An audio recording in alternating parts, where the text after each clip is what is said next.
Welcome back. My name is Lynette. This is Africa's Junction, and we're gonna get right into it.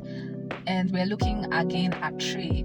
What has happened since 1st of August with the US deals that Mr. Trump or His Excellency Trump said that in the next 100 days you do like 100 trade deals with world blocks and also countries, right?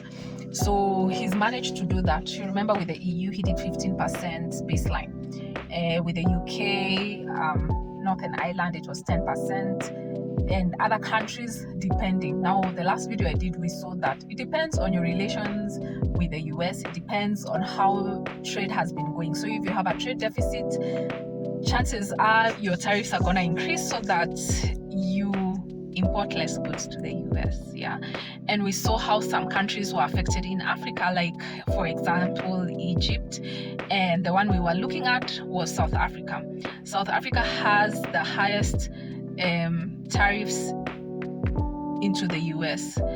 They were slapped with a 30% tariff on their goods going into the US. Now, the South Africa really trades with the US. They have a lot of goods they trade with. They do diamonds, they do agricultural produce. So for them, it's a hard hit.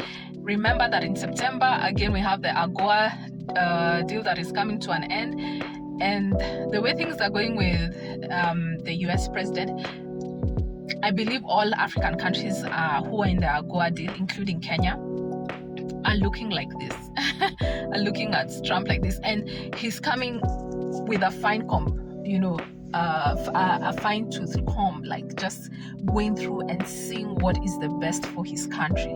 Again, we remember that his term is America First. Like anything that is not benefiting America is being reassessed, readjusted, right?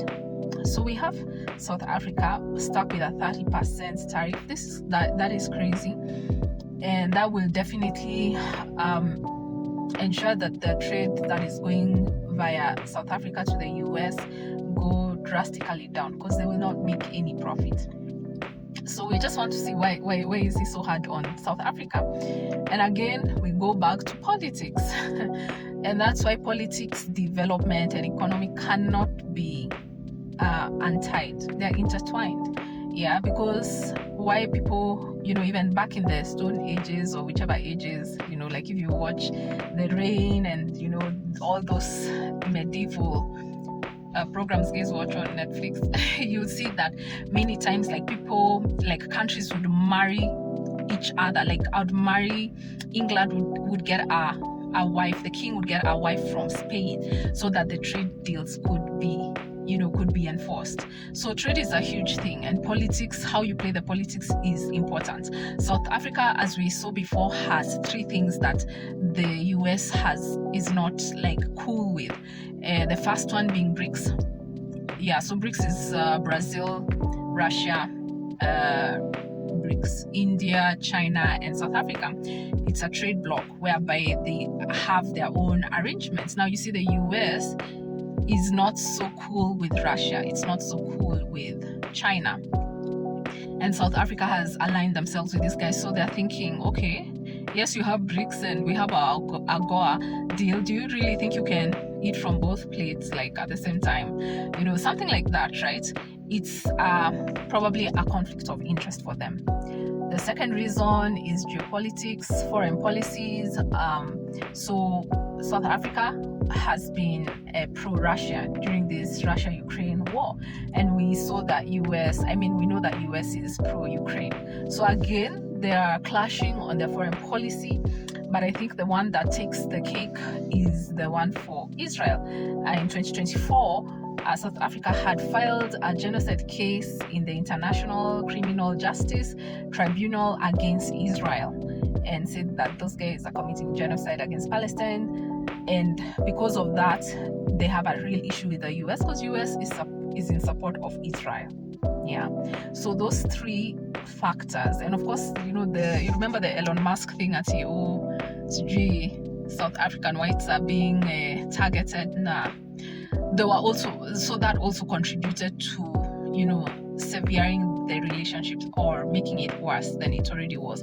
Of course, it was proven to be not true, but still all these other things like being in BRICS, being in supporting Russia and supporting Palestine, it's not doing it for South Africa. So for the rest of the African countries in AGOA, the AGOA deal, and Kenya is one of them. Kenya, Trump will be looking at us, because also our president most recently went to China to do trade deals. Okay, so the US will be again looking with a fine tooth comb and seeing, are we benefiting from the AGOA trade deal we have with Kenya? Do we need, South Africa is also part of the AGOA trade deal, so I don't think they're going to make it unless between now and September, I don't know, the president can, go back and negotiate a trade deal with His Excellency Trump. I doubt they'll be in the AGOA. They are contravening a lot of what US wants from some of the criteria US uses to qualify the guys who are trading with them in the AGOA deal, right? Kenya also will be looked at, so it will be probably a wait and see.